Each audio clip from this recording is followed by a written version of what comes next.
Nobody expected her name to be called. Nobody expected the cameras to swing in her direction. And nobody, not the stylists, not the designers, not the Hollywood royalty standing 10 feet away, expected a 20-year-old tennis player from the Philippines to walk onto that carpet and make every single person in that room forget who they came to see. But that is exactly what happened. And what you're about to find out is that the dress she wore wasn't designed by Gucci. It wasn't loaned by Valentino. It wasn't pulled from a vault of couture worth millions of dollars. It was made by her uncle. In a week. In Manila.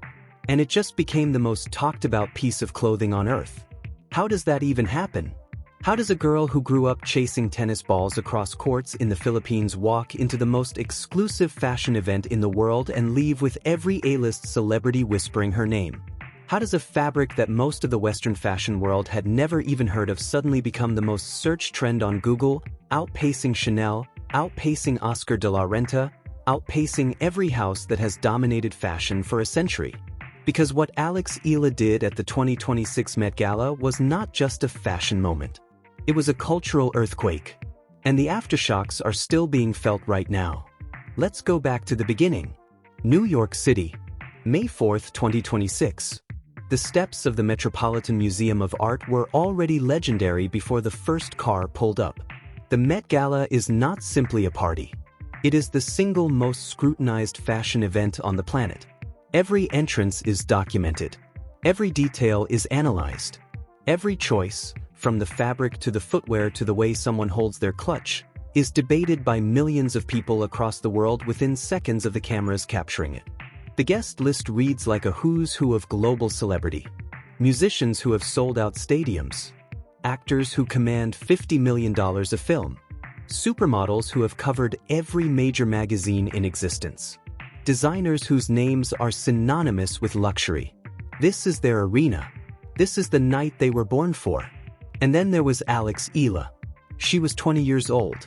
She was a tennis player. She had broken into the WTA top 30 through years of grueling work and absolute refusal to quit. She had faced opponents ranked in the top 10 and taken them to the edge. She had carried the weight of an entire nation's hopes on her shoulders every time she stepped onto a court. But fashion? Fashion was someone else's world. She was there as a guest, an athlete crossing into unfamiliar territory, and almost no one in that crowd had any idea what was about to happen. She stepped onto the stairs. And everything changed. The gown she wore stopped people mid-conversation. It silenced voices. It pulled eyes away from celebrities who had spent months and hundreds of thousands of dollars preparing for this exact moment. Because what she was wearing was not just beautiful. It was something the Met Gala had never quite seen before, and something that, the moment you understood what it was, hit you somewhere much deeper than aesthetics. The base of the look was a floor-length blush beige strapless gown in flowing chiffon. Understated. Almost whisper-quiet in its simplicity. Designed deliberately to let the wearer breathe, to let her move, to let her natural presence do the talking. But over that gown, she wore a bolero. And that bolero was the revelation. It was crafted from piña fabric, a textile made from pineapple fibers, delicate and luminous, with a subtle sheen that catches light the way only truly extraordinary things do. And over that piña bolero, her uncle had constructed the terno butterfly sleeves. The iconic silhouette that has defined Filipino formal wear for generations. The shape that is instantly, unmistakably, undeniably Filipino. Reimagined here not as a relic of the past, but as a declaration of the present. A statement that said, "We are here, we have always been here, and it is time for the world to pay attention." The butterfly sleeves stood away from her shoulders like wings about to open. When she walked, the piña fabric shimmered. When she stood still, she looked like something that belonged in a painting. And the crowd, the same crowd that had seen everything, photographed everything, attended events like this hundreds of times, could not look away. "Who is that?" someone reportedly asked from the press line. "She's a tennis player. From the Philippines. She looks like a princess." The cameras that had been pointing in every direction suddenly had a single focus. The photographers who had been shouting names all evening went quiet for a moment. That rare, electric quiet that happens when something genuinely surprising appears, And then the flashes exploded. Alex. Alex. The calls echoed across the carpet. And Alex Eala, who had served under pressure in front of thousands of screaming fans, who had dug herself out of match points against players the world considered her superior, who had never once let the magnitude of a moment break her composure, stood frozen. Not from fear. From something she had not expected to feel in this place. She leaned toward her uncle, who had flown from Manila to be beside her. "They want me," she whispered. And Ret Eala, the man who had spent a week crafting this dress, who had poured decades of craft and a lifetime of love into this one piece of clothing, looked at his niece standing there on those stairs in that gown, and his eyes glistened. "They want you," he said. "Now here is something you need to understand, because it changes everything about why this moment mattered as much as it did." The dress Alex Eala wore to the Met Gala was not the product of a fashion house with a $100 million marketing budget. It was not the result of a stylist making calls to luxury PR departments. It was not a loan, it was not a sponsorship deal, it was not a calculated brand partnership designed to generate headlines. It was made by her uncle, for her, as an act of love. Ret Eala is not unknown in the Philippines. He is a foremost Filipino designer who has been setting trends for decades, in runway fashion, in ready-to-wear, in custom couture. His iconic designs have dressed celebrities and politicians and cultural figures. His t-shirts bearing the Filipino flag became a cultural phenomenon in the early 2000s. He has been doing this work his entire life, and he has been doing it brilliantly. But the world outside the Philippines had not yet looked. When Alex asked him to design her Met Gala look, he did not deliberate. He did not hesitate. He did not call a meeting or consult with a team or sketch for weeks.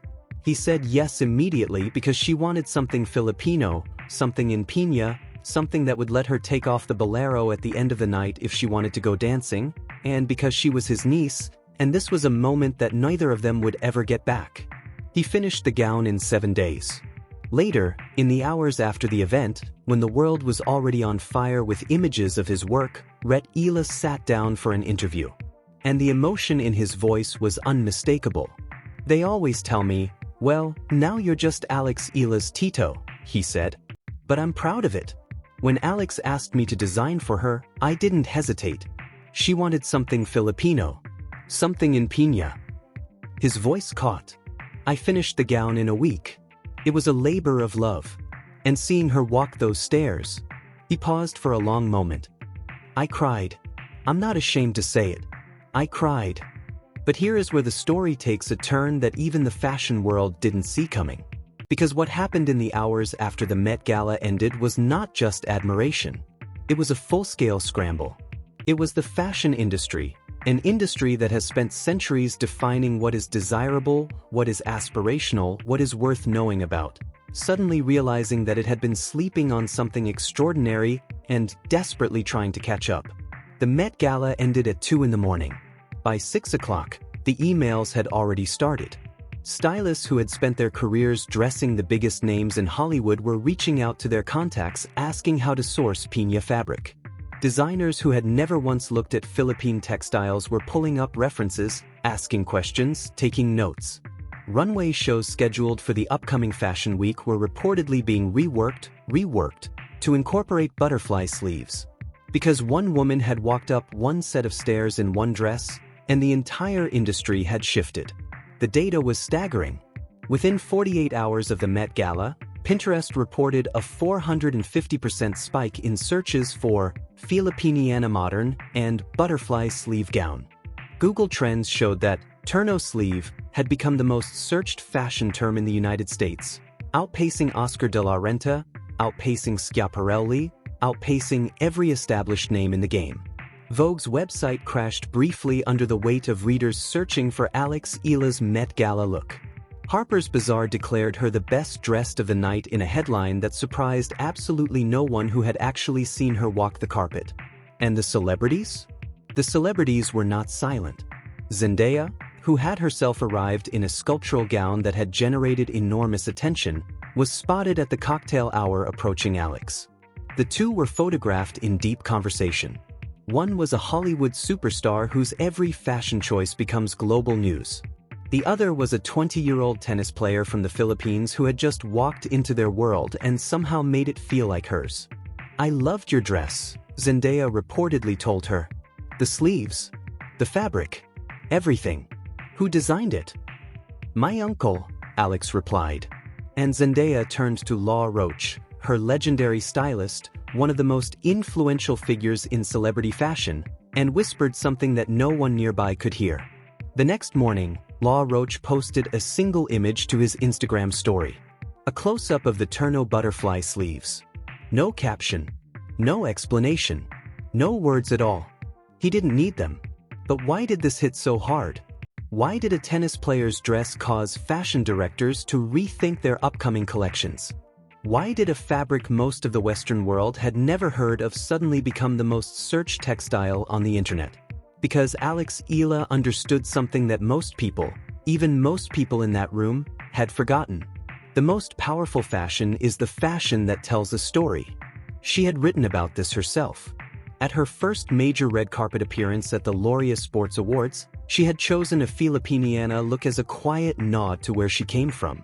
"I doubt there are many pieces of clothing that make a Filipina feel more beautiful than a Filipiniana," she wrote.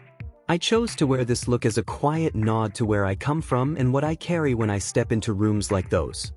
That philosophy was not a marketing strategy. It was not a calculated positioning move dreamed up by a PR team. It was who she was. And when the world saw it, when they watched her stand on those stairs in that gown with those butterfly sleeves catching the light like something from another world, they felt the authenticity of it in a way you cannot manufacture. You can spend $1 billion on advertising and never achieve what that moment achieved for free, because what she gave them was real. This is what the fashion world had been missing. This is what made stylists scramble and designers rethink. Not just the beauty of the garment, though it was genuinely, breathtakingly beautiful, but the fact that it meant something. The fact that every choice, from the piña fabric to the Turno silhouette to the uncle who made it, was connected to a story larger than a single night in New York City. It was connected to a people, a culture, a heritage that had been creating extraordinary things for centuries without the West paying attention. And now, finally, irresistibly, the world was paying attention. Think about the arc of Alex Eala's life for a moment. She arrived at the Rafa Nadal Academy in Mallorca at 13 years old. A scholarship student. A girl from the Philippines with a suitcase and a dream and no guarantees of anything. She trained alongside players from across the world, climbed slowly, painfully, brilliantly through the junior rankings, won major junior titles, and then began the long, brutal climb through professional tennis. She broke into the top 30 of the WTA. She pushed players ranked second in the world to their absolute limits. She fought through a grade 2 ankle sprain in Rome and kept competing because she did not know how to stop. She became the most recognizable Filipino athlete of her generation, and she carried that weight not as a burden, but as a source of power. Every time she stepped onto a court, she was representing something bigger than a match score. She was representing 110 million people. She was telling a story with every swing of her racket about what a girl from the Philippines could become when the world gave her a chance, and sometimes even when it didn't. And now she had walked into the most exclusive room in fashion and told that same story in a completely different language. One fashion critic wrote, "She has done for the Filipiniana what Princess Diana did for the revenge dress. She has made it global." That is not a small claim. That is a statement about the kind of cultural power that only emerges once in a generation, if that. And the fact that it came from a 20-year-old tennis player who was technically an outsider in that world makes it even more extraordinary.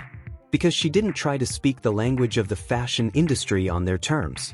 She walked in speaking her own language, the language of heritage, of identity, of a culture that has been producing extraordinary artistry for centuries, and the fashion industry, for once, had to adjust to her. What happens now is the question everyone is asking. In the ateliers of New York and Paris, the story is the same. Designers who had never once considered Philippine textiles or silhouettes are incorporating piña fabric into new collections. The butterfly sleeve is appearing in sketches that will become runway looks within the year. The global conversation about heritage dressing, about the power of wearing your culture rather than hiding it, has shifted in a way that will take years to fully understand. Alex Eala's phone has not stopped ringing. Fashion houses have reached out with collaboration offers. Magazine covers have requested interviews. A designer who has spent decades doing extraordinary work in relative obscurity, not because the work wasn't worthy but because the spotlight had never found him, is now receiving the kind of global attention that careers are made of. And the reason, the only reason, is that his niece wore his dress to one event and changed everything. "I've been doing this for decades," he said. "But nothing prepared me for this. Nothing prepared me for the world suddenly paying attention to what we Filipinos can create." That line deserves a moment of silence. Because it is not just about a dress. It is about a creative tradition that has been alive and vibrant and worthy of global recognition for generations, quietly waiting for the moment when someone with enough presence and enough courage would carry it into a room where the entire world was watching. That moment came from an unexpected direction. It came from a tennis court. It came from a 20-year-old girl who, when asked what she wanted to wear to the most important fashion event on the planet, said, "I want to wear something Filipino. I want to wear something my uncle made." And she walked up those stairs and she let the piña fabric catch the light and she let the butterfly sleeves open like something ready to take flight, and the world looked, really looked, at Filipino fashion for the first time. Here is the final question, and it is the one that will stay with you after this video ends. When Alex Eala returns to the tennis court, and she will return, because tennis is where she built everything, tennis is what she sacrificed for, tennis is the language she learned before fashion, before red carpets, before any of this. When she walks back out onto the clay or the grass or the hard court, which version of her will the world see? Will they see the athlete? The fighter? The girl who clawed her way into the top 30 against players with more resources, more support, more of everything, and refused to let any of it stop her? Will they remember Rome? Will they remember the ankle? Will they remember the moments when the match was almost lost and she found something inside herself that most people never find at all? Or will they see the icon? The girl in the butterfly sleeves? The 20-year-old who walked into the Met Gala as an outsider and walked out as the most talked about person in the building? The one who made piña fabric the most searched textile in America and made every designer in Paris reach for their sketchbooks? Maybe the answer is that the two things are not separate. Maybe the reason Alex Eala could walk into that room and own it, without trying to own it, without performing confidence she didn't feel, maybe the reason she could stand on those stairs and hold steady while the flashes exploded around her, is exactly the same reason she could hold a match point against a top 10 opponent without flinching. She knows who she is. She has always known who she is. And she wore that knowledge on those stairs like armor. The dress was beautiful. The craft was extraordinary. The moment was unforgettable. But none of it would have mattered if the person wearing it had not already spent years becoming someone whose presence alone made the room shift. That is what the fashion world saw on May 4th, 2026. Not just a stunning gown. Not just a cultural statement. They saw a 20-year-old from the Philippines who had been carrying the weight of something enormous, on the court, in the press, in every room she ever walked into where no one expected her to belong, and who had learned to carry it not as a burden, but as a crown. The butterfly sleeves were not just beautiful. They were exactly right. Because this girl was always going to fly.